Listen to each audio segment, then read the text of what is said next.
जय, श्री रामचंद्र की जय, श्री कृष्ण भगवान की जय, दशावतार की जय, त्रिदेव की जय, माता सरस्वती लक्ष्मी महाकाली की जय, सब देवतन की जय, सब संतन की जय।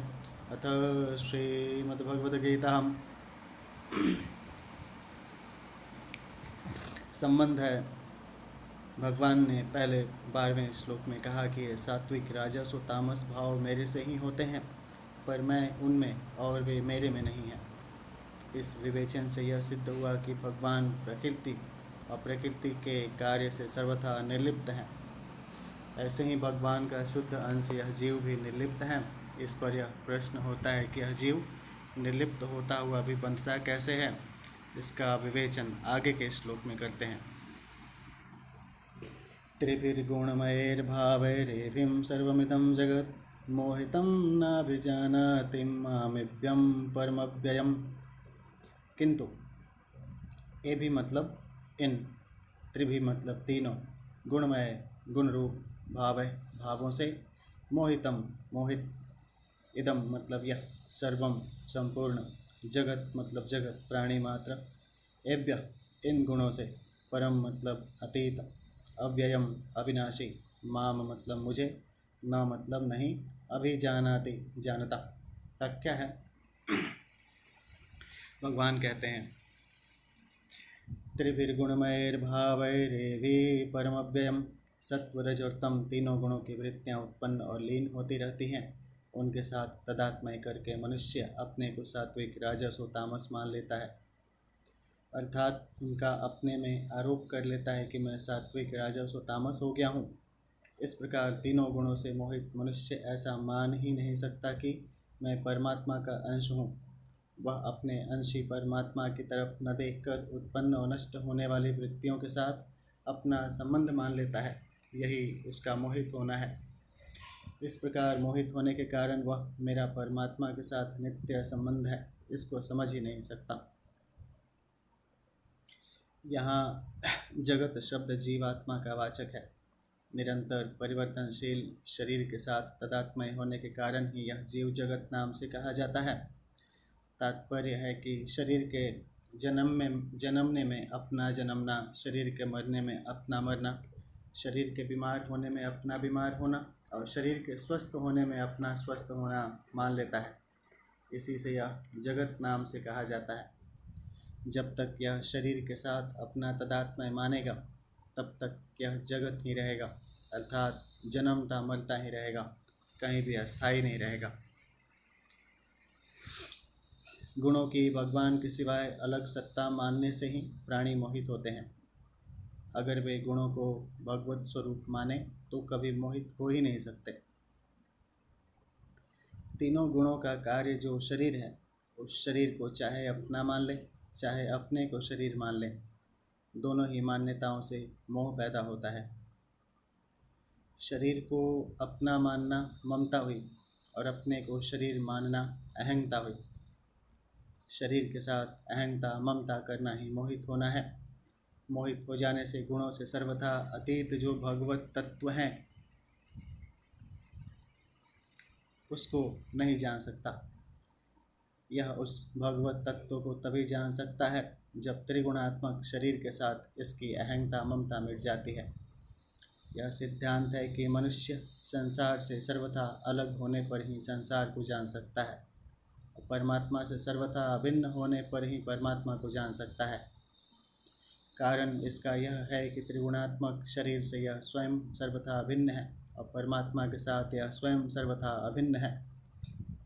अस्वाभाविक में स्वाभाविक भाव होना ही मोहित होना है, जो प्रतिक्षण नष्ट होने वाले तीनों गुणों से परे हैं, अत्यंत निर्लिप्त हैं और नित्य निरंतर एक रूप रहने वाले हैं। ऐसे परमात्मा स्वाभाविक हैं। परमात्मा की यह स्वाभाविकता बनाई हुई नहीं है, कृत्रिम नहीं है, अभ्यास साध्य नहीं है, प्रत्युत स्वतः स्वाभाविक है। परंतु शरीर तथा संसार में अहंता ममता अर्थात मैं और मेरा भाव उत्पन्न हुआ है एवं नष्ट होने वाला है, यह केवल माना हुआ है। इसलिए यह अस्वाभाविक है।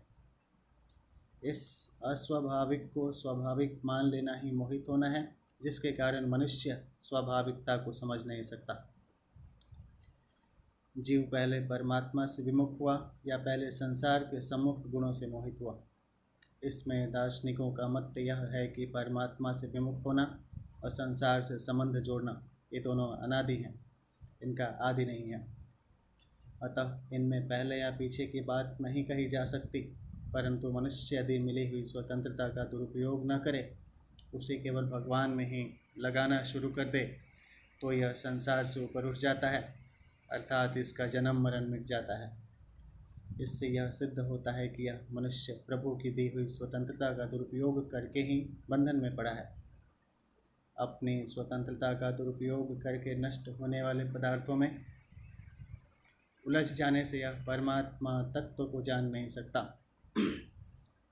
परम व्ययम पद से भगवान कहते हैं कि मैं इन गुणों से पर हूँ, अर्थात इन गुणों से सर्वथा रहित, असंबद्ध, निर्लिप्त हूँ। मैं न कभी किसी गुण से बंधा हुआ हूँ और न गुणों के परिवर्तन से मेरे में कोई परिवर्तन ही होता है। ऐसे मेरे वास्तविक स्वरूप को गुणों से मोहित प्राणी नहीं जान सकते। परिशिष्ट भाव है, जो मनुष्य भगवान को न देखकर सात्विक, राजस और तामस भावों को ही देखता है, उनका भोग करता है, उनसे सुख लेता है, वह उन भावों से मोहित हो जाता है, अर्थात भगवान की दुरत्य गुणमयी माया से बंध जाता है और फलस्वरूप बार बार जन्मता मरता है। तात्पर्य है कि सात्विक, राजस और तामस भाव, कर्म, पदार्थ, काल, स्वभाव, गुण आदि अनित्य हैं और भगवान नित्य हैं। जो अनित्य का भोग करते हैं वे बंध जाते हैं, परंतु जो अनित्य का त्याग करके नित्य स्वरूप भगवान का आश्रय लेते हैं वे मुक्त हो जाते हैं। गीता किसी अध्याय का 14वां श्लोक। इस श्लोक में जीवात्मा के लिए जगत शब्द आया है। इसका तात्पर्य है कि जिसकी सत्ता विद्यमान है ही नहीं, उसको सत्ता और महत्ता देकर उससे संबंध जोड़ने से जीव भी जगत हो जाता है। चेतन भी चेतनता का दुरुपयोग करके जड़ हो जाता है। उत्कृष्ट परा प्रकृति भी निकृष्ट अपरा प्रकृति बन जाती है। जीव जगत के उत्पत्ति विनाश को अपना उत्पत्ति विनाश, जगत के लाभ हानि को अपना लाभ हानि मान लेता है। जैसे मनुष्य कामना के साथ अभिन्न होकर कामात्मान अर्थात कामना रूप हो जाता है, गीता के दूसरे अध्याय का 43वां है, और भगवान के साथ अभिन्न होकर मनमय अर्थात भगवद रूप हो जाता है, गीता के 4थे अध्याय का 10वां। ऐसे ही जीव जगत के साथ अभिन्न होकर जगत रूप हो जाता है। फर्क यही है कि भगवद रूप से वह नित्य है, पर कामना रूप या जगत रूप से वह अनित्य है। जीव ने भगवान के सिवाय दूसरी सत्ता को माना, सत्ता मानकर उसको महत्व दिया, महत्व देकर उससे संबंध जोड़ा और संबंध जोड़कर अपनी स्वतंत्र सत्ता का अभाव कर लिया, इसलिए वह जगत बन गया। जो केवल जगत की सत्ता को मानता है वह अपनी सत्ता से विमुख होकर जगत हो जाता है। जो अवास्तविक है और जो केवल भगवान की सत्ता को मानता है वह अपनी स्वतंत्र सत्ता की मान्यता को मिटाकर भगवान हो जाता है। मम साधर्म्यमागता, गीता के 14वें अध्याय का दूसरा जो वास्तविक है। जीव को जगत कहने का तात्पर्य है कि उसका चेतनता की तरफ ख्याल ही नहीं रहा, प्रत्युत जड़ शरीर को ही मैं अपना स्वरूप और मेरा मानने लग गया। जीव स्वरूप से निर्गुण तथा अव्यय होने पर भी जगत हो जाने के कारण सात्विक, राजस, तामस गुणों से बंध जाता है।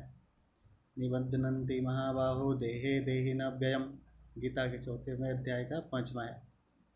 वास्तव में अलौकिक परमात्मा का अंश होने से जीव भी अलौकिक ही है, गीता के 13वें अध्याय का 31वां श्लोक। पर लौकिक जगत को पकड़ने से वह भी लौकिक हो जाता है। अहम से लेकर पृथ्वी तक सब अपरा प्रकृति हैं, गीता के 7वें अध्याय का 4था। अतः जैसे पृथ्वी जड़ है ऐसे ही अहम भी जड़ है। जब जीव अहम को दृढ़ता से पकड़कर अहंकार विमूढ़ आत्मा हो जाता है, अर्थात अहम को अपना स्वरूप मान लेता है, तब उसका पतन होते होते वह भी जड़ जगत ही बन जाता है, अर्थात उसका चेतनपना लुप्त विस्मृत हो जाता है, उसको चेतनपने का अनुभव नहीं होता। जो गुणों में आसक्त नहीं होते उनके सामने जड़ता रहती ही नहीं, इसलिए उनको सब जगह भगवान ही भगवान दिखते हैं। वासुदेव सर्वम, गीता के 7वें अध्याय का 19वां। परंतु जो गुणों में आसक्त होते हैं उनको भगवान दिखते ही नहीं, प्रत्युत संसार ही संसार दिखता है, इसलिए वे भगवान को भी संसारी ही देखते हैं। वे गुणों से अतीत भगवान को भी गुणों से बंधे हुए देखते हैं, अविनाशी भगवान को भी जन्मने मरने वाला देखते हैं। गीता इसी अध्याय का 24वां श्लोक। भक्त की दृष्टि तो भगवान को छोड़कर दूसरी तरफ नहीं जाती, पर गुणों में आसक्त संसारी लोगों की दृष्टि संसार को छोड़कर दूसरी तरफ नहीं जाती, इसलिए भक्त को आनंद ही आनंद प्राप्त होता है और संसारी मनुष्य को दुख ही दुख, दुखालयम, गीता के 8वें अध्याय का 15वां। संबंध है। अब आगे के श्लोक में भगवान अपने को न जान सकने में हेतु बताते हैं। दैवी ह्येषां गुणमयी मम माया दुरत्यं मामेव ये प्रपद्यन्ते मायामेतां तरन्ति ते।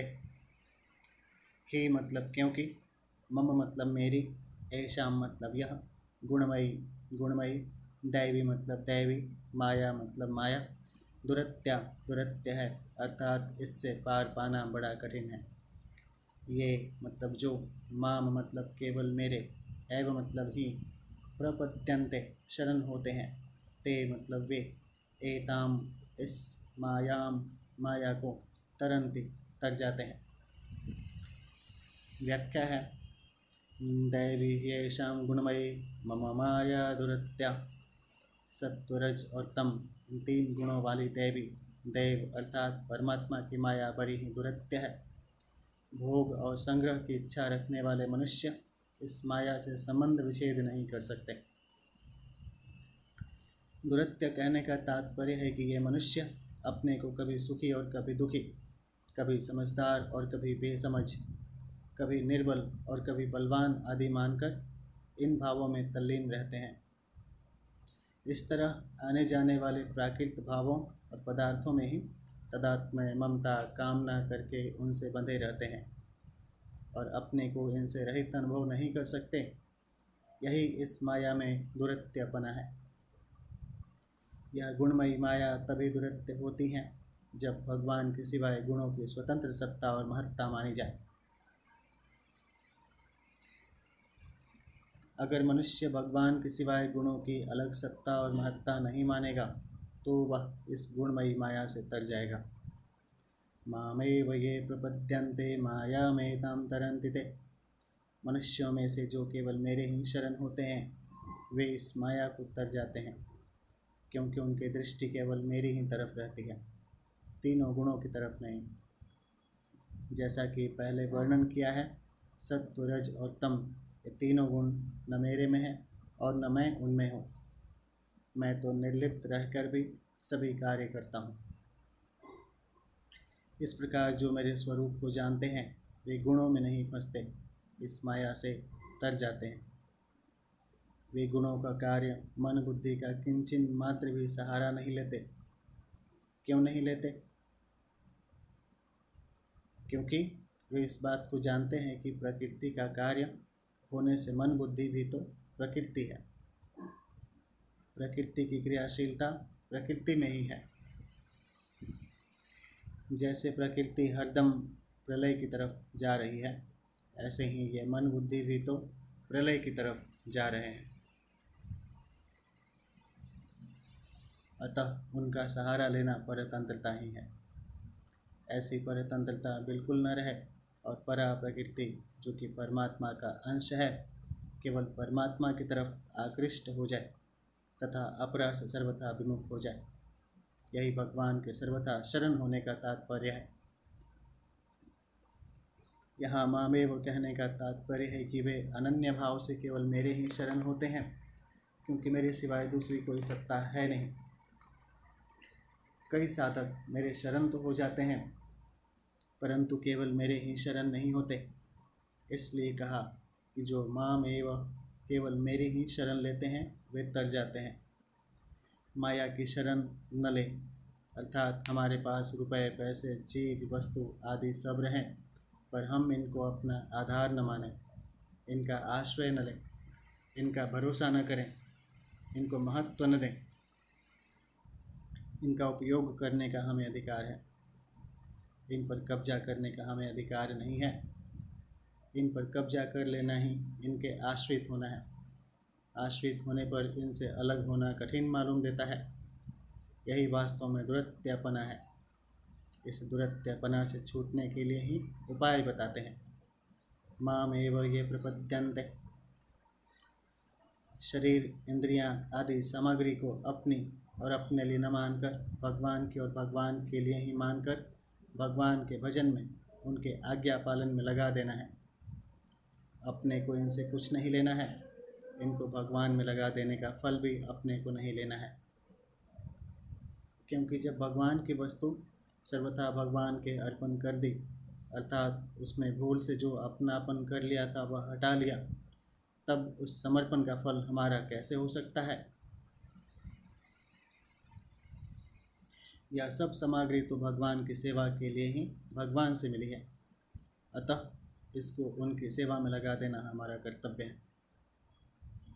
भगवान पहले 12वें श्लोक में यह कहकर आए हैं कि ये सात्विक, राजस और तामस भाव मेरे से ही होते हैं। उसी बात को लेकर भगवान ने यहाँ गुणमयी माया को अपने दैवी अलौकिक माया बताया है। पीछे के 13वें श्लोक में जिन 3 गुणमय भावों से संपूर्ण जगत को मोहित बताया था, उनको ही यहाँ ऐसा पद से कहा है। माया को गुणमय कहने का तात्पर्य है कि यह माया कार्य रूप है, क्योंकि गुण प्रकृति के कार्य हैं और वे गुण ही जीव को बांधते हैं, स्वयं प्रकृति नहीं। हमारी ईमानदारी है। इस ईमानदारी से भगवान बड़े प्रसन्न हो जाते हैं और उनकी कृपा से मनुष्य माया को तर जाते हैं। अपने पास अपनी करके कोई वस्तु है नहीं। भगवान की दी हुई वस्तुओं को अपनी मानकर अपने में अभिमान किया था, यह गलती थी। भगवान का तो बड़ा ही उदार एवं प्रेम भरा स्वभाव है कि वे जिस किसी को कुछ देते हैं उसको इस बात का पता ही नहीं लगने देते कि यह भगवान की दी हुई है। प्रत्युत जिसको जो कुछ मिला है उसको वह अपनी और अपने लिए ही मान लेता है। यह भगवान का देने का एक विलक्षण ढंग है।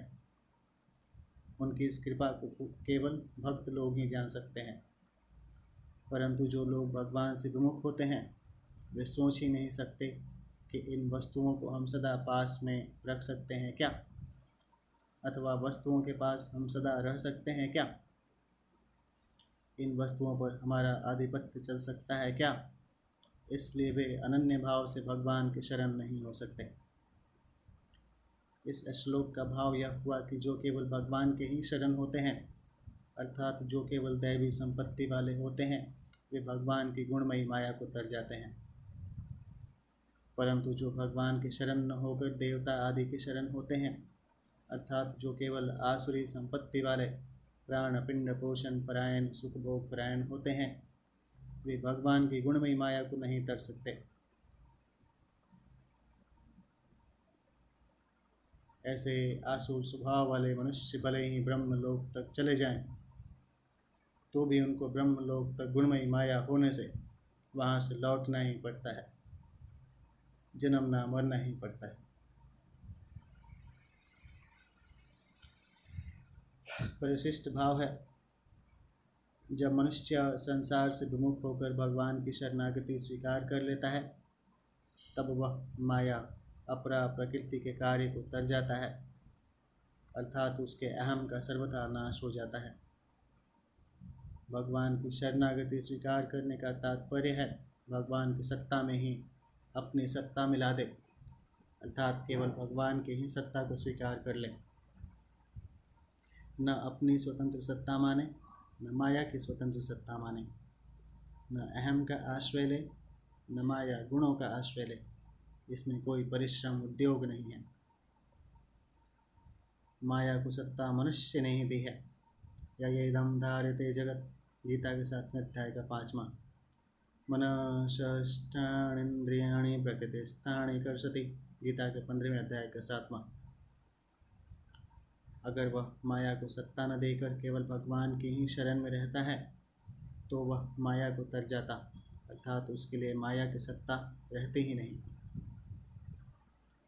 जीव जड़ता का आश्रय लेने से, अर्थात उसको अपना एवं अपने लिए मानने से जड़ता में चला जाता है और जगत बन जाता है।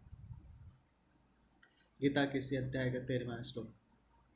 परंतु भगवान का आश्रय लेने से वह स्वतः सिद्ध चिन्मयता में चला जाता है और भक्त हो जाता है। भक्त होने पर जगत लुप्त हो जाता है, अर्थात जगत जगत रूप से नहीं रहता, प्रत्युत भगवत स्वरूप हो जाता है, जो वास्तव में है। मामेव पद से भगवान का तात्पर्य है कि जीव मेरा ही मम एव अंश है। मम एवांशु जीव लोके, गीता के 15वें अध्याय का 7वां। अतः मेरे ही माम एवं शरण होने से वह माया को तर जाता है। इसलिए मेरी शरण लेने वाले भक्तों का मेरे सिवाय अन्य किसी से संबंध होता ही नहीं, होना संभव ही नहीं, क्योंकि उनकी दृष्टि में मेरे भगवान के सिवाय अन्य कोई होता ही नहीं। न तो उनकी दृष्टि दूसरे में जाती है और न दूसरा उनकी दृष्टि में आता है। उनकी दृष्टि में अपरा प्रकृति की न तो सत्ता रहती है, न महत्ता रहती है और न अपनापन ही रहता है।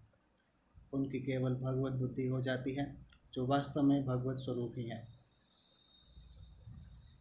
जिनमें विवेक की प्रधानता है, ऐसे भक्त अहम का आश्रय छोड़कर, अर्थात संसार का त्याग करके भगवान के आश्रित होते हैं। परंतु जिनमें विवेक की प्रधानता नहीं है, प्रत्युत भगवान में श्रद्धा विश्वास की प्रधानता है, ऐसे सीधे सरल भक्त अहम के साथ जैसे हैं वैसे ही भगवान के आश्रित हो जाते हैं। ऐसे भक्तों के अहम का नाश भगवान स्वयं करते हैं। गीता के 10वें अध्याय का 11वां श्लोक। संबंध है, पूर्व श्लोक में भगवान ने यह बताया कि मेरे शरण होने वाले सभी माया से तर जाते हैं। अतः सब के सब प्राणी मेरे शरण क्यों नहीं होते, इसका कारण आगे के श्लोक में बताते हैं। नमाम दुष्कृतेन मूढ़ा प्रपद्यन्ते नराधमा माययापहृतज्ञानम् आसुरं भावमाश्रिता। परंतु भगवान कहते हैं, माया मतलब माया के द्वारा अपहृत ज्ञान, जिनका ज्ञान हरा गया है वे, आसुरम मतलब आसुर, भावम मतलब भाव का, आश्रिता आश्रय लेने वाले, और नराधमा मनुष्यों में महान नीच तथा दुष्कृति न पाप कर्म करने वाले, मूढ़ा मूढ़ मनुष्य, माम मतलब मेरे, न प्रपद्यन्ते शरण नहीं होते। व्याख्या है, नमाम दुष्कृतिनो मूढ़ा प्रपद्यन्ते नराधमा। जो दुष्कृति और मूढ़ होते हैं वे भगवान के शरण नहीं होते। दुष्कृति वे ही होते हैं जो नाशवान, परिवर्तनशील, प्राप्त पदार्थों में ममता रखते हैं और अप्राप्त पदार्थों की कामना रखते हैं। कामना पूरी होने पर लोभ और कामना की पूर्ति में बाधा लगने पर क्रोध पैदा होता है। इस तरह जो कामना में फंसकर व्यभिचार आदि शास्त्र निषिद्ध विषयों का सेवन करते हैं, लोभ में फंसकर झूठ, कपट, विश्वासघात, बेईमानी आदि पाप करते हैं, और क्रोध के वशीभूत होकर द्वेष, बैर आदि दुर्भाव पूर्वक हिंसा आदि पाप करते हैं, वे दुष्कृति हैं। जब मनुष्य भगवान के सिवाय दूसरी सत्ता मानकर उसको महत्व देते हैं, तभी कामना पैदा होती है। कामना पैदा होने से मनुष्य माया से मोहित हो जाते हैं और हम जीते रहें तथा भोग भोगते रहें, यह बात उनको जंच जाती है। इसलिए वे भगवान की शरण नहीं होते, प्रत्युत विनाशी वस्तु, पदार्थ आदि के शरण हो जाते हैं। तमोगुण की अधिकता होने से सार असार, नित्य अनित्य, सत असत, ग्राह्य त्याज्य, कर्तव्य अकर्तव्य आदि की तरफ ध्यान न देने वाले भगवत विमुख मनुष्य मूढ़ हैं। दुष्कृति और मूढ़ पुरुष परमात्मा की तरफ चलने का निश्चय ही नहीं कर सकते, फिर वे परमात्मा की शरण तो हो ही कैसे सकते हैं। नराधमा कहने का मतलब है कि वे दुष्कृति और मूढ़ मनुष्य पशुओं से भी नीचे हैं। पशु तो फिर भी अपनी मर्यादा में रहते हैं, पर ये मनुष्य होकर भी अपनी मर्यादा में नहीं रहते हैं। पशु तो अपनी योनि भोग कर मनुष्य योनि की तरफ आ रहे हैं, और ये मनुष्य होकर जिनको कि परमात्मा की प्राप्ति करने के लिए मनुष्य शरीर दिया, पाप अन्याय आदि करके नरकों और पशु योनियों की तरफ जा रहे हैं। ऐसे मूढ़ता पूर्वक पाप करने वाले प्राणी नरकों के अधिकारी होते हैं। ऐसे प्राणियों के लिए भगवान ने गीता 16वें अध्याय के 19वें 20वें श्लोकों में कहा है कि द्वेष रखने वाले मूढ़, क्रूर और संसार में नराधम पुरुषों को मैं बार बार आसुरी योनियों में गिराता हूँ। वे आसुरी योनियों को प्राप्त होकर फिर घोर नरकों में जाते हैं। मायया परितज्ञानम आसुरम भावमाश्रिता। भगवान की जो तीनों गुणों वाली माया है, गीता के 7वें अध्याय का 14वां श्लोक, उस माया से विवेक ढक जाने के कारण जो आसुर भाव को प्राप्त हो गए हैं, अर्थात शरीर, इंद्रियां, अंतःकरण और प्राणों का पोषण करने में लगे हुए हैं, वे मेरे से सर्वथा विमुख ही रहते हैं, इसलिए वे मेरे शरण नहीं होते। दूसरा भाव यह है कि जिनका ज्ञान माया से अपहरित है, उनकी वृत्ति पदार्थों के आदि और अंत की तरफ जाती ही नहीं। उत्पत्ति विनाशशील पदार्थों को प्रत्यक्ष नश्वर देखते हुए भी वे रुपए, पैसे, संपत्ति आदि के संग्रह में और मान, योग्यता, प्रतिष्ठा, कीर्ति आदि में ही आसक्त रहते हैं, और उनकी प्राप्ति करने में ही अपनी बहादुरी और उद्योग की सफलता इतिश्री मानते हैं। इसी कारण वे यह समझ ही नहीं सकते कि जो अभी नहीं है, उसकी प्राप्ति होने पर भी अंत में वह नहीं ही रहेगा और उसके साथ हमारा संबंध नहीं रहेगा। असु नाम प्राणों का है। प्राणों को प्रत्यक्ष ही आने जाने वाले अर्थात क्रियाशील और नाशवान देखते हुए भी वे उन प्राणों का पोषण करने में ही लगे रहते हैं। जीवन निर्वाह में काम आने वाली सांसारिक वस्तुओं को ही वे महत्व देते हैं। उन वस्तुओं से भी बढ़कर वे रुपए पैसों को महत्व देते हैं, जो कि स्वयं काम में नहीं आते, प्रत्युत वस्तुओं के द्वारा काम में आते हैं। वे केवल रुपयों को ही आदर नहीं देते, प्रत्युत उनकी संख्या को बहुत आदर देते हैं। रुपयों की संख्या अभिमान बढ़ाने में काम आती है। अभिमान संपूर्ण आसुरी संपत्ति का आधार और संपूर्ण दुखों एवं पापों का कारण है। ऐसे अभिमान को लेकर ही जो अपने को मुख्य मानते हैं, वे आसुर भाव को प्राप्त करते हैं। इसी का इंग्लिश में किया गया है, wages of sin is death. विशेष बात है, यहाँ भगवान ने कहा है कि दुष्कृति मनुष्य मेरे शरण नहीं हो सकते, और 9वें अध्याय के 30वें श्लोक में कहा है कि सुदुराचारी मनुष्य भी अगर अनन्य भाव से मेरा भजन करता है तो वह बहुत जल्दी धर्मात्मा हो जाता है तथा निरंतर रहने वाली शांति को प्राप्त होता है। यह कैसे? इसका समाधान यह है कि वहाँ 9वें अध्याय का 30वां में अपिचेत पद आए हैं, जिनका अर्थ होता है दुराचारी की प्रवृत्ति परमात्मा की तरफ स्वाभाविक नहीं होती, परंतु अगर वह भगवान की शरण हो जाए तो उसके लिए भगवान की तरफ से मना नहीं है। भगवान की तरफ से किसी भी जीव के लिए किंचित मात्र भी बाधा नहीं है, क्योंकि भगवान प्राणी मात्र के लिए सम है। उनका किसी भी प्राणी में राग द्वेष नहीं होता। गीता के 9वें अध्याय का 29वां श्लोक। दुराचारी से दुराचारी मनुष्य भी भगवान के द्वेष का विषय नहीं है। सब प्राणियों पर भगवान का प्यार और कृपा समान ही है। वास्तव में दुराचारी अधिक दया का पात्र है, कारण कि वह अपना ही महान हित कर रहा है, भगवान का कुछ भी नहीं बिगाड़ रहा है। इसलिए किसी कारणवशात कोई आफत आ जाए, बड़ा भारी संकट आ जाए और उसका कोई सहारा न रहे, तो वह भगवान को पुकार उठेगा। ऐसे ही किसी संत को उसने दुख दिया, तो संत के हृदय में कृपा आ जाए तो उस संत की कृपा से वह भगवान में लग जाए, अथवा किसी ऐसे स्थान में चला जाए जहाँ अच्छे अच्छे बड़े विलक्षण दयालु महात्मा रह चुके हैं और उनके प्रभाव से उसका भाव बदल जाए, अथवा किसी कारणवशात उसका कोई पुराना विलक्षण पुण्य उदय हो जाए तो वह अचानक चेत सकता है और भगवान के शरण हो सकता है। ऐसा पापी पुरुष अगर भगवान में लगता है तो बड़ी दृढ़ता से लगता है, कारण कि उसके भीतर कोई अच्छाई नहीं होती, इसलिए उसमें अच्छेपन का अभिमान नहीं होता। यहाँ लेखक ने अपना विचार रखा है। तात्पर्य यह हुआ कि संपूर्ण प्राणियों में भगवान की व्यापकता और कृपा समान है। सदाचार और दुराचार तो उन प्राणियों के किए हुए कार्य हैं। मूल में तो वे प्राणी सदा भगवान के शुद्ध अंश हैं, केवल दुराचार के कारण उनकी भगवान में रुचि नहीं होती। अगर किसी कारणवशात रुचि हो जाए तो भगवान उनके किए हुए को न देखकर उनको स्वीकार कर लेते हैं। मानस के संदर्भ को देते हुए लिखा है इन्होंने, रहती न प्रभु चित्त चूक किए की, करत सुरति सह बार ये की। मानस के पहले अध्याय का 29वां कथन।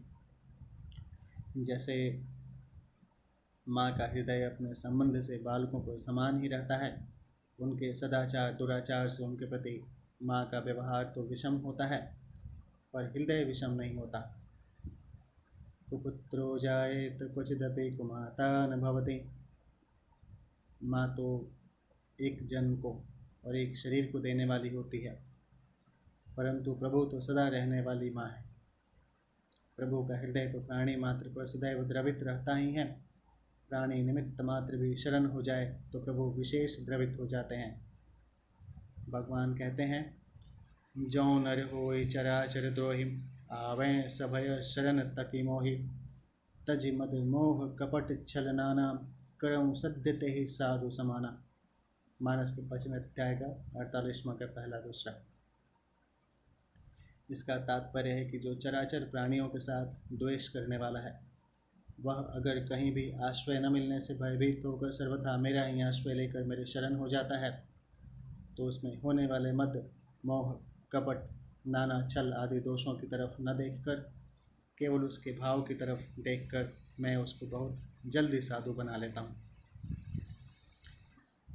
धर्म का आश्रय रहने से धर्मात्मा पुरुष के भीतर अनन्य भाव होने में कठिनता रहती है, परंतु दुरात्मा पुरुष जब किसी कारण से भगवान के सम्मुख होता है, तब उसमें किसी प्रकार के शुभ कर्म का आश्रय न होने से केवल भगवत परायणता का ही बल रहता है। यह बल बहुत शीघ्र पवित्र करता है, कारण कि यह बल खुद का होता है, अर्थात किसी तरह का आश्रय न रहने से उसकी खुद की पुकार होती है। इस पुकार से भगवान बहुत शीघ्र पिघल जाते हैं। ऐसी पुकार होने में पुण्यात्मा पापात्मा विद्वान मूर्ख सुजाति कुजाति आदि का होना कारण नहीं है, प्रत्युत संसार की तरफ से सर्वथा निराश होना ही खास कारण है। यह निराशा हर एक मनुष्य को हो सकती है। संश्रितमूल शूल प्रदनाना सकल शोकदायक अभिमाना। मानस के 7वें अध्याय का 74वां गति। दूसरी बात, भगवान के कथन का तात्पर्य है कि दुष्कृति पुरुष मेरे शरण नहीं होते, क्योंकि उनका स्वभाव मेरे विपरीत होता है। उनमें से अगर कोई मेरे शरण हो जाए तो मैं उससे प्यार करने के लिए हरदम तैयार हूँ। भगवान की कृपालुता इतनी विलक्षण है कि भगवान भी अपनी कृपा के परवश होकर जीव का शीघ्र कल्याण कर देते हैं। अतः यहाँ के और वहाँ के प्रसंग में विरोध नहीं है, प्रत्युत इसमें भगवान की कृपालुता ही प्रकट होती है। सुकृति और दुष्कृति का होना उनकी क्रियाओं पर निर्भर नहीं है, प्रत्युत भगवान के सम्मुख और विमुख होने पर निर्भर है। जो भगवान के सम्मुख है वह सुकृति है, और जो भगवान से विमुख है वह दुष्कृति है। भगवान के सम्मुख होने का जैसा महात्म्य है, वैसा महात्म्य सकाम भावपूर्वक किए गए यज्ञ दान तप तीर्थ व्रत आदि शुभ कर्मों का भी नहीं है। यद्यपि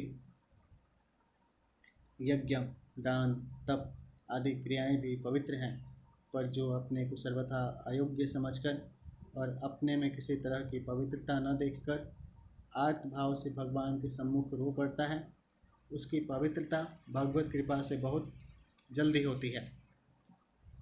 भगवत कृपा से होने वाली पवित्रता अनेक जन्मों में किए हुए शुभ कर्मों की अपेक्षा बहुत ही विलक्षण होती है। इसी तरह से शुभ कर्म करने वाले सुकृति भी शुभ कर्मों का आश्रय छोड़कर भगवान को पुकार उठते हैं, तो उनका भी शुभ कर्मों का आश्रय न रहकर एक भगवान का आश्रय हो जाता है। केवल भगवान का ही आश्रय होने के कारण वे भी भगवान के प्यारे भक्त हो जाते हैं। एक कृति होती है और एक भाव होता है। कृति में बाहर की क्रिया होती है और भाव भीतर में होता है। भाव के पीछे उद्देश्य होता है और उद्देश्य के पीछे भगवान की तरफ अनन्यता होती है।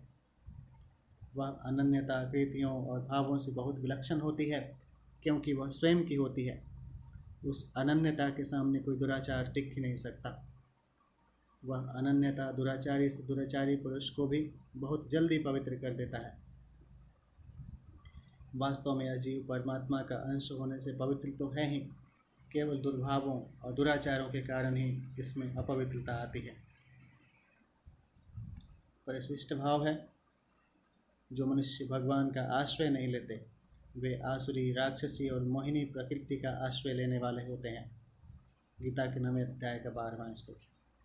उनकी दृष्टि संसार, पदार्थ और क्रिया को छोड़कर दूसरी तरफ जाती ही नहीं। उनकी दृष्टि में भगवान की सत्ता ही नहीं होती, फिर भगवान की शरण लेने का प्रश्न ही नहीं उठता। भोग भोगना और संग्रह करना ही उनका अंतिम लक्ष्य होता है। कामों को भोग परमा एतावदेति निश्चिता। गीता के 16वें अध्याय का 11वां। उनका ज्ञान माया के द्वारा अपहरित होने से वे माया के वश में होते हैं। माया के वश में होने से वे माया को तर ही नहीं सकते। माया अपहृत ज्ञान पद का तात्पर्य है कि माया के कारण उन मनुष्यों की विवेक शक्ति तिरस्कृत हो गई है। वे मनुष्य माया में ही रचे पचे रहते हैं, अर्थात भोग भोगने और संग्रह करने, शरीर को सजाने, मकान की सजावट करने आदि में ही लगे रहते हैं। वे शरीर को सुख आराम देने वाली वस्तुओं का ही नया नया आविष्कार करते रहते हैं और उसी को विशेष महत्व देते हैं। ऐसे अनित्य परिवर्तनशील वस्तुओं को ही जानने वाले लोग नित्य अपरिवर्तनशील तत्व को कैसे जानें, क्योंकि उधर उनकी दृष्टि जाती ही नहीं, जा सकती ही नहीं। संबंध है, पूर्व श्लोक में भगवान ने कहा कि दुष्कृति पुरुष मेरे शरण नहीं होते, तो फिर शरण कौन होते हैं, इसको आगे के श्लोक में बताते हैं। यहाँ 7वें अध्याय का 15वां में दुष्कृति न कहकर बहुवचन दिया गया है और वहाँ 9वें अध्याय के 30वां में सुदुराचार कहकर एक वचन दिया है। इसका तात्पर्य है कि बहुवचन देना सामान्य शास्त्र सामान्य बात है और एक वचन देना विशेष शास्त्र विशेष बात है। जहाँ सामान्य और विशेष शास्त्र की तुलना होती है, वहाँ सामान्य शास्त्र से विशेष शास्त्र बलवान हो जाता है। सामान्य शास्त्रो न्यूनम विशेषो बलवान भवेतम, इसलिए एक वचन बलवान है। दूसरी बात है, जिसको अवकाश नहीं मिलता वह विधि बलवान होती है। निरवकाशो विधिरपवाद, इसका मतलब यह हुआ कि दुष्कृति भगवान के शरण नहीं होते, यह उनका सामान्य स्वभाव बताया। परंतु उनमें से कोई एक किसी कारण विशेष से भगवान के शरण हो जाए तो भगवान की तरफ से कृपा का दरवाज़ा खुला है। सन्मुख होय जीव मोहि जबहि जन्म कोटि अग ना सही तबहि, मानस के 5वें अध्याय के 44वां का पहला। चतुर्विधा भजन्ते माम जना सुकृति नोजुना आर्तो जिज्ञासुरर्थार्थी ज्ञानी च भरतर्षभ अर्जुन। हे भरत वंशियों में श्रेष्ठ अर्जुन, सुकृति न पवित्र कर्म करने वाले, अर्थार्थे अर्थार्थे, आर्त मतलब आर्त, जिज्ञासु जिज्ञासु, च यानी और ज्ञानी ज्ञानी अर्थात प्रेमी, ये चतुर्विद्या 4 प्रकार के जन मनुष्य, माम मतलब मेरा, भजनते भजन करते हैं अर्थात मेरे शरण होते हैं। व्याख्या है, चतुर्विधा भजन्ते माम जना सुकृतो नो अर्जुन। सुकृति पवित्रात्मा मनुष्य अर्थात भगवत संबंधी काम करने वाले मनुष्य 4 प्रकार के होते हैं। ये चारों मनुष्य मेरा भजन करते हैं अर्थात स्वयं मेरे शरण होते हैं। पूर्व श्लोक में दुष्कृति न पद से भगवान में न लगने वाले मनुष्यों की बात आई थी। अब यहाँ सुकृति न पद से भगवान में लगने वाले मनुष्यों की बात कहते हैं। ये सुकृति मनुष्य शास्त्रीय सकाम पुण्य कर्म करने वाले नहीं हैं, प्रत्युत भगवान से अपना संबंध जोड़कर भगवत संबंधी कर्म करने वाले हैं। सुकृति मनुष्य 2 प्रकार के होते हैं। एक तो यज्ञ दान तप आदि और वर्ण आश्रम के शास्त्रीय कर्म भगवान के लिए करते हैं अर्थात उनको भगवान के अर्पण करते हैं, और दूसरे भगवान नाम का जप तथा कीर्तन करना, भगवान की लीला सुनना तथा कहना आदि केवल भगवत संबंधी कर्म करते हैं। जिनकी भगवान में रुचि हो गई है वे ही भाग्यशाली हैं, वे ही श्रेष्ठ हैं और वे ही मनुष्य कहलाने योग्य हैं। वह रुचि चाहे किसी पूर्व पुण्य से हो गई हो, चाहे आफत के समय दूसरों का सहारा छूट जाने से हो गई हो, चाहे किसी विश्वसनीय मनुष्य के द्वारा समय पर धोखा देने से हो गई हो, चाहे सत्संग स्वाध्याय अथवा विचार आदि से हो गई हो, किसी भी कारण से भगवान में रुचि होने से वे सभी सुकृति मनुष्य हैं। जब भगवान की तरफ रुचि हो जाए वही पवित्र दिन है, वही निर्मल समय है और वही संपत्ति है। जब भगवान की तरफ रुचि नहीं होती वही काला दिन है, वही विपत्ति है। कह हनुमंत विपत्ति प्रभु सोई, जब तब सुमिरन भजन न होई। मानस के 5वें अध्याय का 32वां का दूसरा है। भगवान ने कृपा करके भगवत प्राप्ति रूप जिस उद्देश्य को लेकर जिन्हें मानव शरीर दिया है वे जन कहलाते हैं। भगवान का संकल्प मनुष्य मात्र के उद्धार के लिए बना है, अतः मनुष्य मात्र भगवान की प्राप्ति का अधिकारी है। तात्पर्य है कि उस संकल्प में भगवान ने मनुष्य को अपने उद्धार की स्वतंत्रता दी है जो कि अन्य प्राणियों को नहीं मिलती, क्योंकि वे भोग योनियाँ हैं और यह मानव शरीर कर्म योनि है। वास्तव में केवल भगवत प्राप्ति के लिए ही होने के कारण मानव शरीर को साधन योनि ही मानना चाहिए। इसलिए इस स्वतंत्रता का सदुपयोग करके मनुष्य शास्त्र निषिद्ध कर्मों को छोड़कर अगर भगवत प्राप्ति के लिए ही लग जाए तो उसको भगवत कृपा से अनायास ही भगवत प्राप्ति हो सकती है। परंतु जो मिली हुई स्वतंत्रता का दुरुपयोग करके विपरीत मार्ग पर चलते हैं वे नरकों और 84 लाख योनियों में जाते हैं। इस तरह सबके उद्धार के भाव को लेकर भगवान ने कृपा करके जो मानव शरीर दिया है उस शरीर को पाकर भगवान का भजन करने वाले सुकृति मनुष्य ही जनः अर्थात मनुष्य कहलाने योग्य हैं। आर्तो जिज्ञासुरर्थार्थी ज्ञानी च भरतर्षभ। अर्थार्थी, आर्त, जिज्ञासु और ज्ञानी अर्थात प्रेमी, ये 4 प्रकार के भक्त भगवान का भजन करते हैं अर्थात भगवान के शरण होते हैं। पहला है अर्थार्थी भक्त, जिनको अपनी न्याय युक्त सुख सुविधा की इच्छा हो जाती है अर्थात धन संपत्ति वैभव आदि की इच्छा हो जाती है, परंतु उसको वे केवल भगवान से ही चाहते हैं, दूसरों से नहीं। ऐसे भक्त अर्थार्थी भक्त कहलाते हैं। 4 प्रकार के भक्तों में अर्थार्थी आरंभिक भक्त होता है। पूर्व संस्कारों से उसकी धन की इच्छा रहती है और वह धन के लिए चेष्टा भी करता है, पर वह समझता है कि भगवान के समान धन की इच्छा पूरी करने वाला दूसरा कोई नहीं है। ऐसा समझकर वह धन प्राप्ति के लिए तत्परता पूर्वक भगवान नाम का जप कीर्तन, भगवत स्वरूप का ध्यान आदि करता है। धन प्राप्त करने के लिए उसका भगवान पर ही विश्वास निष्ठा होती है। जिसको धन की इच्छा तो है पर उसकी प्राप्ति के लिए वह सांसारिक उपायों का सहारा लेता है और कभी धन के लिए भगवान को भी याद कर लेता है, वह केवल अर्थार्थी अर्थात अर्थ का भक्त है, भगवान का भक्त नहीं है। कारण कि उसमें धन की इच्छा ही मुख्य है, परंतु जिसमें भगवान के संबंध की मुख्यता है वह क्रमशः भगवान की तरफ ही बढ़ता चला जाता है। भगवान में लगे रहने से उसकी धन की इच्छा बहुत कम हो जाती है और समय पाकर मिट भी जाती है। यही भगवान का अर्थार्थी भक्त है। इसमें मुख्यतः ध्रुव जी का नाम लिया जाता है। एक दिन बालक ध्रुव के मन में राजा की गोद में बैठने की इच्छा हुई, पर छोटी माँ ने बैठने नहीं दिया।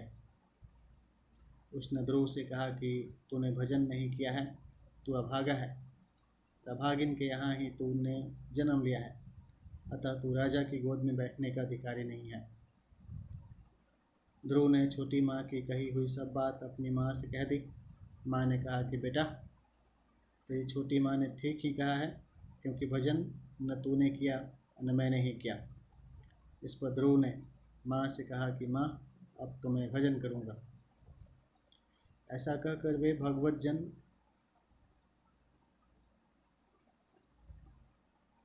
भजन करने के लिए घर से निकल पड़े, और माँ ने भी बड़ी हिम्मत करके ध्रुव को जंगल में जाने के लिए आज्ञा दे दी। रास्ते में जाते हुए नारद जी महाराज मिल गए। नारद जी ने ध्रुव से कहा कि अरे भोले बालक, तू अकेला कहाँ जा रहा है? यूँ भगवान जल्दी थोड़े ही मिलते हैं, तू जंगल में कहाँ रहेगा? वहाँ बड़े बड़े जंगली जानवर हैं, वे तेरे को खा जाएंगे। वहाँ तेरी माँ थोड़े ही बैठी है, तू मेरे साथ चल। राजा मेरी बात मानते हैं, मैं तेरा और तेरी माँ का प्रबंध करवा दूंगा। नारद जी की बातों को सुनकर ध्रुव की भगवत जन में और दृढ़ता हो गई कि देखो, भगवान की तरफ चलने से नारद जी भी इतनी बात कहते हैं, अब ये मेरे को घर चलने के लिए कहते हैं, पर पहले ये कहाँ गए थे? ध्रुव ने नारद जी से कहा कि महाराज, मैं तो अब भगवान का भजन ही करूँगा। ध्रुव जी का ऐसा दृढ़ निश्चय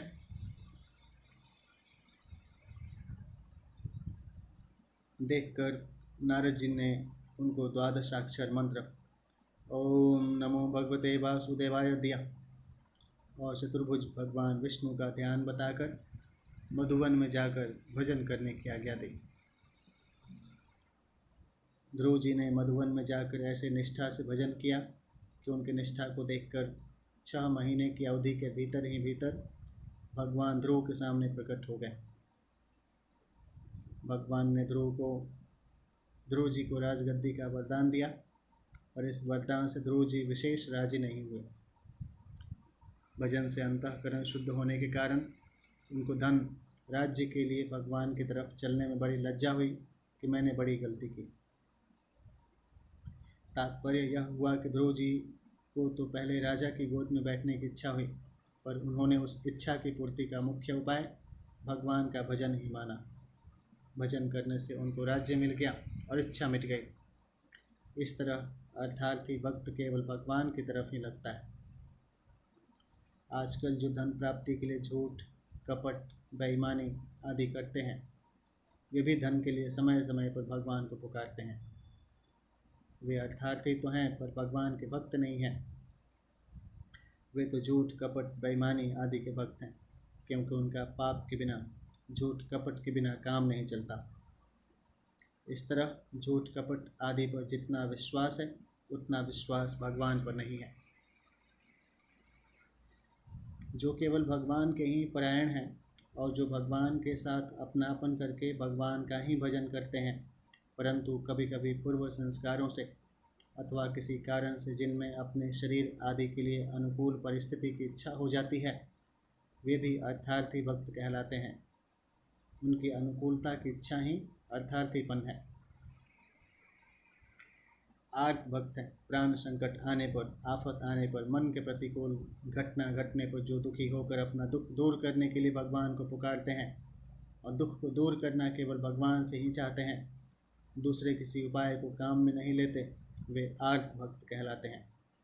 आर्त भक्तों में उत्तरा का दृष्टांत लेना ठीक बैठता है, कारण कि जब उस पर आफत आई तब उसने भगवान के सिवाय अन्य किसी उपाय का सहारा नहीं लिया। इस टिप्पणी का विस्तार है। आर्त भक्तों में द्रौपदी और गजेंद्र का दृष्टांत ठीक नहीं बैठता, क्योंकि उन्होंने अपनी रक्षा के लिए अन्य उपायों का भी सहारा लिया था, केवल भगवान का ही नहीं। जब तक अपना दुख दूर करने के लिए अन्य उपायों का सहारा रहता है, अन्य उपायों की तरफ वृत्ति रहती है तब तक वे अनन्य भक्त नहीं हैं और तभी तक उन पर कष्ट आता है। जब यह अन्य की तरफ से वृत्ति मिट जाती है तब वे भक्त कहलाते हैं और उन पर कष्ट नहीं आता। जैसे चीर हरण के समय जब तक द्रौपदी की दूसरों की तरफ दृष्टि थी, दूसरों पर भरोसा था, अपने बल का सहारा था, तब तक वह कष्ट पाती रही। परंतु जब दूसरों की तरफ से तो क्या, अपने हाथ से भी साड़ी को नहीं पकड़ा, अर्थात अपने बल का भी सहारा नहीं लिया, तब उसका अनन्य भाव हो गया और उसको दुख नहीं पाना पड़ा। ऐसे ही गजेंद्र ने जब तक हाथियों और हाथिनियों का सहारा लिया, अपने बल का सहारा लिया, तब तक वह वर्षों तक दुख पाता रहा। जब सब सहारा छूट गया, केवल भगवान का ही सहारा रहा, तब उसको दुख नहीं पाना पड़ा। पाहि पाहि महायोगिन देवदेव जगतपते, नान्यम त्वद्भयं पश्य यत्र मृत्यु परस्परम, अभिद्रवति मामेशं शरस्तप्ता यशो विभव, कामं धौतु मां नाथ मां मे गर्भो निपत्यताम्। श्रीमद् भगवद गीता के पहले अध्याय का 8वां 9वां 10वां है। देवादिदेव जगदीश्वर महायोगिन, आप मेरी रक्षा कीजिए, रक्षा कीजिए।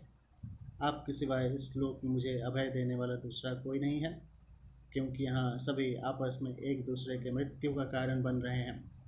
प्रभु सर्वशक्तिमान, यह दहकता हुआ लोहे का बाण मेरी तरफ दोहरा रहा है। स्वामिन, यह मुझे भले ही जला डाले पर मेरे गर्भ को नष्ट न करे। ऐसी बात यहाँ पे लिखी है। आगे बात है, कारण कि जब उस पर आफत आई तब उसने भगवान के सिवाय अन्य किसी उपाय का सहारा नहीं लिया, अन्य उपायों की तरफ उसकी दृष्टि ही नहीं गई, उसने केवल भगवान का ही सहारा लिया। तात्पर्य यह हुआ कि सकाम भाव रहने पर भी आर्त भक्त उसकी पूर्ति केवल भगवान से ही चाहते हैं। जो भगवान के साथ अपनापन करके भगवान के परायण हैं और अनुकूलता की वैसी इच्छा नहीं करते, पर प्रतिकूल परिस्थिति आने पर इच्छा हो जाती है कि भगवान ने ऐसा क्यों किया, यह प्रतिकूलता मिट जाए तो बहुत अच्छा है। इस प्रकार प्रतिकूलता मिटाने का भाव पैदा होने से वे भी आर्त भक्त कहलाते हैं। तीसरा है जिज्ञासु भक्त, जिसमें अपने स्वरूप को, भगवत तत्व को जानने की जोरदार इच्छा जागृत हो जाती है कि वास्तव में मेरा स्वरूप क्या है, भगवत तत्व क्या है। इस प्रकार तत्व को जानने के लिए शास्त्र, गुरु अथवा पुरुषार्थ, श्रवण, मनन, निधिध्यासन आदि उपायों का भी आश्रय न रखते हुए केवल भगवान के आश्रित होकर उस तत्व को केवल भगवान से ही जो जानना चाहते हैं, वे जिज्ञासु भक्त कहलाते हैं। जिज्ञासु भक्त वही होता है जिसका जिज्ञास्य केवल भगवत तत्व और उपाय केवल भगवत भक्ति ही होती है, अर्थात उपेय और उपाय में अनन्यता होती है। जिज्ञासु भक्तों में उद्धव जी का नाम लिया जाता है। भगवान ने उद्धव जी को दिव्य ज्ञान का उपदेश दिया था, जो उद्धव गीता श्रीमद् भागवत 11वें अध्याय का 7वां 30 के नाम से प्रसिद्ध है। जो भगवान में अपनापन करके भगवान के भजन में ही तल्लीन रहते हैं, परंतु कभी कभी संग से, संस्कारों से मन में यह भाव पैदा हो जाता है कि वास्तव में मेरा स्वरूप क्या है, भगवत तत्व क्या है, वे भी जिज्ञासु कहलाते हैं। ज्ञानी, प्रेमी भक्त, अर्थार्थी, आर्त और जिज्ञासु, तीनों भक्तों से ज्ञानी भक्त की विलक्षणता बताने के लिए यहाँ च अव्यय आया है। ज्ञानी भक्त को अनुकूल से अनुकूल और प्रतिकूल से प्रतिकूल परिस्थिति, घटना, व्यक्ति, वस्तु आदि सब भगवत स्वरूप ही दिखते हैं, अर्थात उसको अनुकूल प्रतिकूल परिस्थिति केवल भगवत लीला ही दिखती है। जैसे भगवान में अपने लिए अनुकूलता प्राप्त करने, प्रतिकूलता हटाने, बोध प्राप्त करने आदि किसी तरह की कभी किंचन मात्र भी इच्छा होती ही नहीं। वे तो केवल भक्तों के प्रेम में ही मस्त रहते हैं। ऐसे ही ज्ञानी प्रेमी भक्तों में किंचन मात्र भी कोई इच्छा नहीं होती, वे केवल भगवान के प्रेम में ही मस्त रहते हैं। ज्ञानी अर्थात प्रेमी भक्तों में गोपिकाओं का नाम प्रसिद्ध है। देवर्षि नारद जी ने भी यथा वज्र गोपिकानाम भक्ति सूत्र 31 कहकर गोपियों को प्रेमी भक्तों का आदर्श माना है। कारण कि गोपियों में अपने सुख का सर्वथा त्याग था। प्रियतम भगवान का सुख ही उनका सुख था। यहाँ एक बात समझने की है कि धन की इच्छा, दुख दूर करने की इच्छा और जिज्ञासा पूर्ति की इच्छा को लेकर जो भगवान की तरफ लगते हैं, उनमें तो भगवान का प्रेम जागृत हो जाता है और वे भक्त कहलाते हैं। परंतु जिनकी यह भावना रहती है कि अन्य उपायों से धन मिल सकता है, दुख दूर हो सकता है, जिज्ञासा पूर्ति हो सकती है, उनका भगवान के साथ संबंध न होने से उनमें प्रेम जागृत नहीं होता और उनकी भक्त संज्ञा नहीं होती।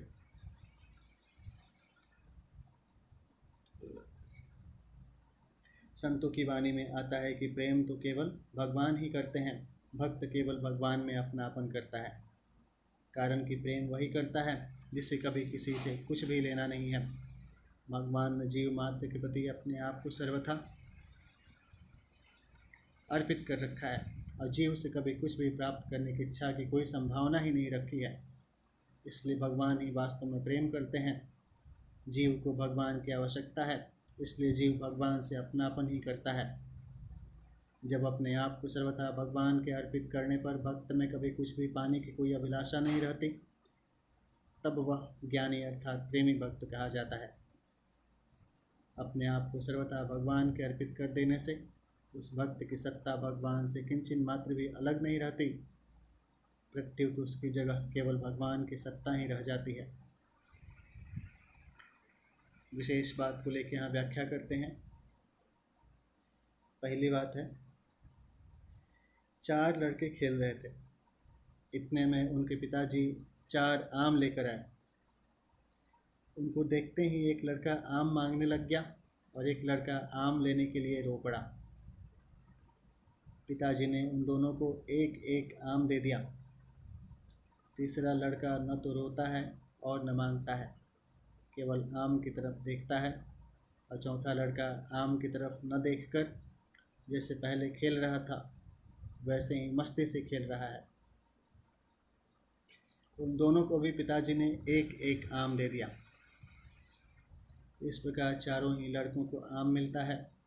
यहाँ आम मांगने वाला लड़का अर्थार्थी है, रोने वाला लड़का आर्त है, केवल आम की तरफ देखने वाला जिज्ञासु है और आम की परवाह न करके खेल में लगे रहने वाला लड़का ज्ञानी है। ऐसे ही अर्थार्थी भक्त भगवान से अनुकूलता मांगता है, आर्त भक्त भगवान से प्रतिकूलता दूर कराना चाहता है, जिज्ञासु भक्त भगवान को जानना चाहता है और ज्ञानी अर्थात प्रेमी भक्त भगवान से कुछ भी नहीं चाहता। अर्थार्थी, आर्त, जिज्ञासु और ज्ञानी ये चारों ही भक्त भगवान निष्ठ हैं। अतः इनको योग भ्रष्ट पुरुषों गीता के 6 अध्याय का 41वां-42वां श्लोक में नहीं लिया जा सकता। ऐसे ही अर्थार्थी और आर्त ये दोनों सकाम पुरुषों से अलग हैं, क्योंकि इन दोनों भक्तों में भगवान का आश्रय मुख्य है। सकाम पुरुष कामना पूर्ति में ही लगे रहने के कारण हृतज्ञाना है, गीता के 7वें अध्याय का 20वां। इसलिए उनको आसुरी संपत्ति वाले पुरुषों में लिया गया है। यद्यपि अर्थार्थी आदि भक्तों में जो कुछ न्यूना दिखता है वह कामना के कारण ही है, परंतु कामना होते हुए भी वे हृतज्ञान नहीं है। उनको तो भगवान ने सुकृतिन और उदार 7वें अध्याय का 18वां कहा है। जो भगवान के शरण होते हैं उनमें सकाम भाव भी हो सकता है, परंतु उनमें मुख्यतः भगवान निष्ठ होने की ही होती है। इसलिए उनकी भगवान के साथ जितनी घनिष्ठता होती जाती है उतना उतना ही उनमें सकाम भाव मिटता जाता है और विलक्षणता आती जाती है। इसलिए उनको भगवान ने उदारः कहा है और ज्ञानी भक्त को अपना स्वरूप बताया है। ज्ञानी त्वात्मैव मे मत्तम 7वें अध्याय का 18वां। भगवान के साथ अपनापन मानने के समान दूसरा कोई साधन नहीं है, कोई योग्यता नहीं है, कोई बल नहीं है, कोई अधिकारिता नहीं है। भगवान का प्राणी मात्र पर अपनापन सदा से है और सदा ही रहेगा। उस अपनेपन को केवल प्राणी ही भूला है और उसने भूल से संसार के साथ अपनापन मान लिया है। अतः इस भूल से किए हुए अपनेपन को हटाना है और प्रभु के साथ जो स्वतः सिद्ध अपनापन है उसको मानना है। प्रभु को अपना मानने में मन बुद्धि आदि किसी की सहायता नहीं लेनी पड़ती, जबकि दूसरे साधनों में मन बुद्धि आदि की सहायता लेनी पड़ती है। भगवान के साथ अपनापन होने पर, अर्थात मैं केवल भगवान का ही हूँ और केवल भगवान ही मेरे हैं, ऐसा दृढ़ता से मान लेने पर साधक भक्त को अपने कहलाने वाले अंतःकरण में भावों की, गुणों की कमी भी दिख सकती है, पर भगवान के साथ अपनापन होने से वह टिकेगी नहीं। दूसरी बात, साधक भक्त में कुछ गुणों की कमी रहने पर भी भगवान की दृष्टि केवल अपनेपन ही जाती है, गुणों की कमी पर नहीं, कारण कि भगवान के साथ हमारा जो अपनापन है वह वास्तविक है। भगवान का अपनापन तो दुष्ट से दुष्ट मनुष्य पर भी वैसा ही है। इसलिए 16वें अध्याय में आसुरी प्रकृति वालों का वर्णन करते हुए भगवान कहते हैं कि क्रूर द्वेष करने वाले नराधम दुष्टों को मैं आसुरी योनियों में गिराता हूँ। इस प्रकार भगवान उनको आसुरी योनियों में गिराकर शुद्ध करते हैं। जैसे माता अपने बच्चे को स्नान कराती है तो उसकी सहमति नहीं लेती, ऐसे ही उनको शुद्ध करने के लिए भगवान उनकी सम्मति नहीं लेते, क्योंकि भगवान का उन पर अपनापन है। भगवान के साथ अपनापन का संबंध पहले से ही है, फिर भी कोई कामना उत्पन्न हो जाती है तो भक्त का भगवान के साथ अपनेपन का संबंध मुख्य होता है और कामना गौण होती है। इस दृष्टि से ये भक्त पहली श्रेणी के हैं। भगवान का संबंध तो पहले से ही है, पर समय समय पर कामना उत्पन्न हो जाती है जिसकी पूर्ति दूसरों से चाहते हैं। जब दूसरों से कामना की पूर्ति नहीं होती तब अंत में भगवान से चाहते हैं।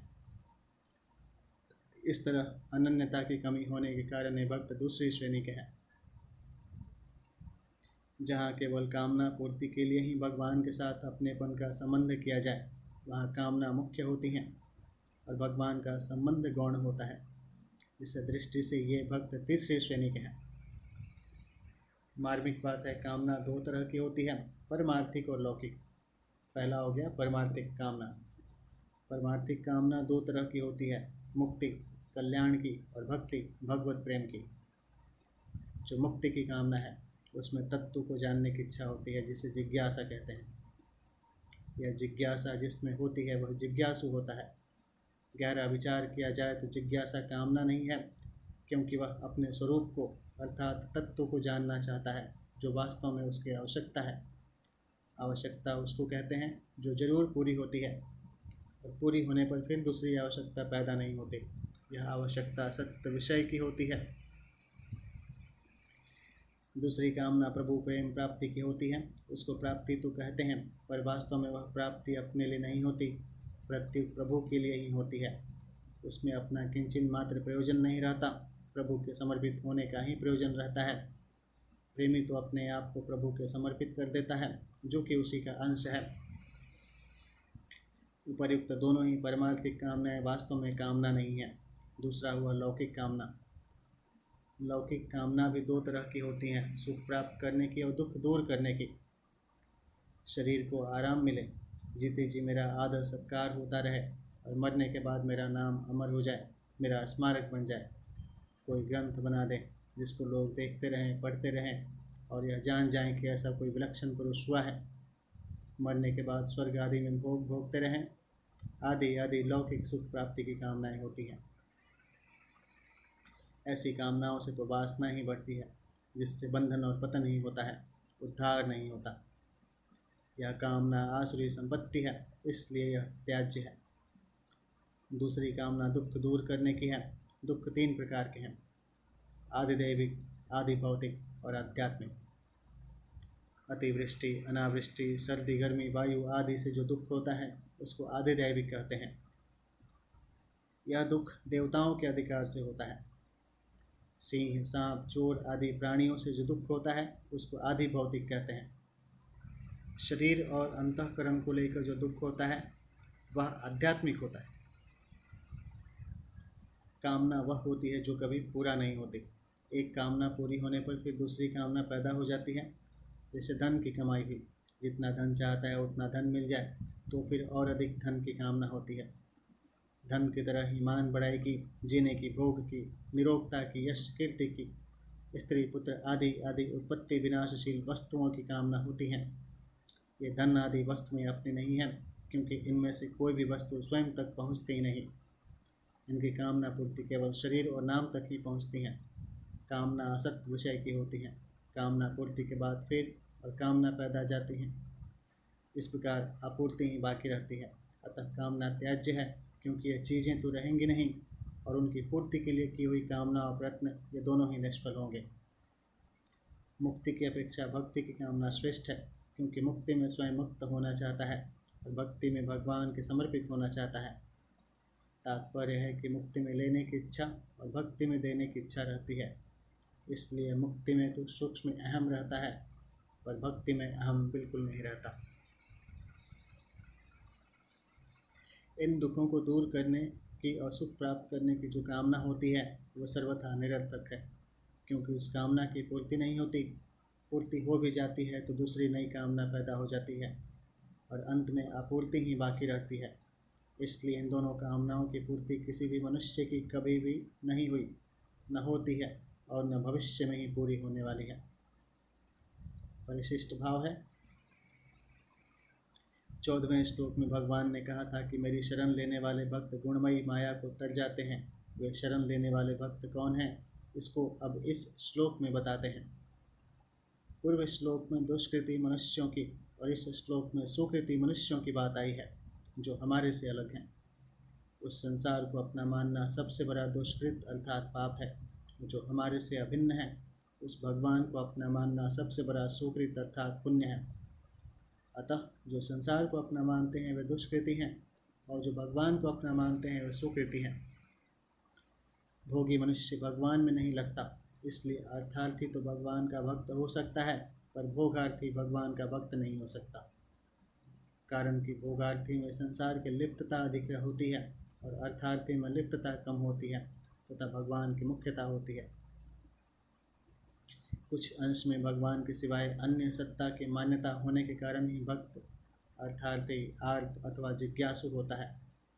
अगर अन्य सत्ता की मान्यता सर्वथा न हो तो वह ज्ञानी प्रेमी हो जाता है। तात्पर्य है कि भगवान के सिवाय दूसरी सत्ता मानने से ही ये चार भेद होते हैं। वास्तव में एक भगवान की सत्ता के सिवाय दूसरी सत्ता संभव ही नहीं है। जो विज्ञान सहित ज्ञान को अर्थात परमात्मा के समग्र रूप को जानना चाहता है वह जिज्ञासु है। जिज्ञासु भगवान के ऐश्वर्य प्रभाव सामर्थ्य को जानना चाहता है, इसलिए भगवान की लीला कथा में उसको विशेष रस आता है। भगवान ने मुमुक्षु पद न देकर जिज्ञासु पद दिया है, क्योंकि मुमुक्षु तो केवल तत्व ज्ञान चाहने वाला ही हो सकता है, और जिज्ञासु ज्ञान चाहने वाला भी हो सकता है और भक्ति चाहने वाला भी। मुमुक्षु में अपने कल्याण की बात मुख्य होती है और जिज्ञासु भक्तों में अपने को भगवान के अर्पित करने की बात मुख्य होती है। मुमुक्षु को ब्रह्म का ज्ञान होता है और जिज्ञासु भक्त को वासुदेव सर्वम का ज्ञान होता है। तत्वज्ञानी को तो ब्रह्म का ज्ञान होता है, पर भक्त को समग्र का ज्ञान होता है। गीता इसी अध्याय का 29वां श्लोक। अर्थार्थी आर्त और जिज्ञासु में क्रम से संसार का संबंध घटता जाता है और परमात्मा का संबंध बढ़ता जाता है। जब तक जीव जगत को धारण किए रहता है तभी तक अर्थार्थी आर्त और जिज्ञासु रहते हैं। जब वह जगत को धारण नहीं करता तब केवल ज्ञानी रहता है। जिस भक्त को सब कुछ वासुदेव ही है, इस प्रकार परमात्मा के समग्र रूप का ज्ञान हो गया है, उसको यहाँ ज्ञानी कहा गया है।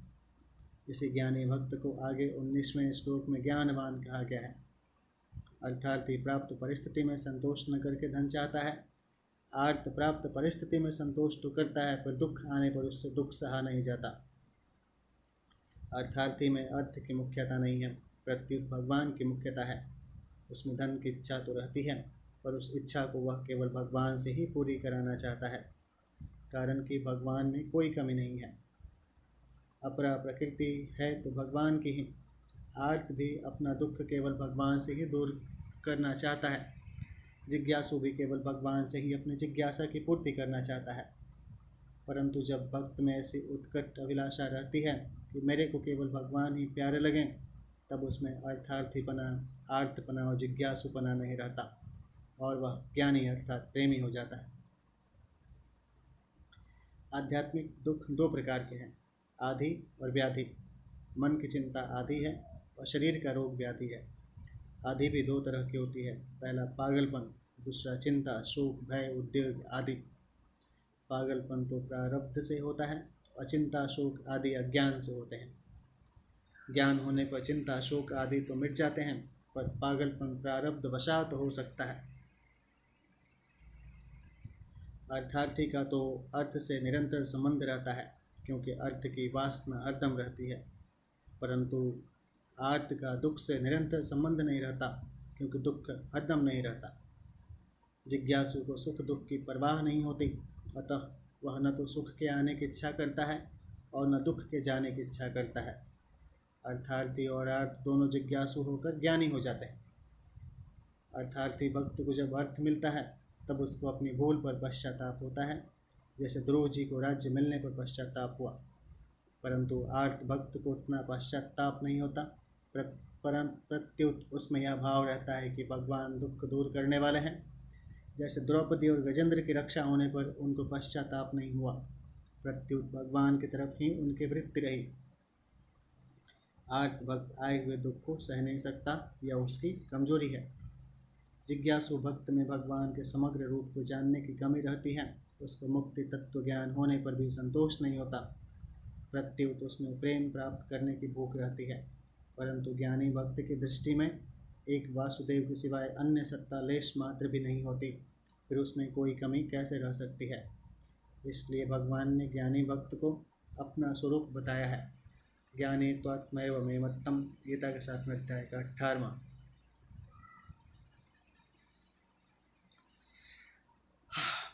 अब संबंध है पूर्व श्लोक में वर्णित चारों भक्तों में से ज्ञानी भक्त की विशेषता का विशद वर्णन आगे के श्लोक में करते हैं। ध्यान सोले विष्णु भगवान की जय। नमो दिव्याय महादिव्याय शिवाय सत्तम नमः। नमो प्रकृत्याय भद्राय नियतः पंथा स्मताम्। ओम भूर्भुवस्सुः तत्सवितुर्वरेण्यं भर्गो देवस्य धीमहि धियो यो नः प्रचोदयात्। कर्पूरगौरं करुणावतारं संसारसारं भुजगेन्द्रहारं सदा वसन्तं हृदयारविन्दो भवानी सहितं नमामि। ओम विष्णु नमः। सर्वे भवन्तु सुखिनः, सर्वे सन्तु निरामयां, सर्वे भद्राणि पश्यन्तु मा कष्टं दुर्भाग्यमगताम्। ध्यान सूर्य विष्णु भगवान की जय। हरि ओम। ओम विष्णु नमः।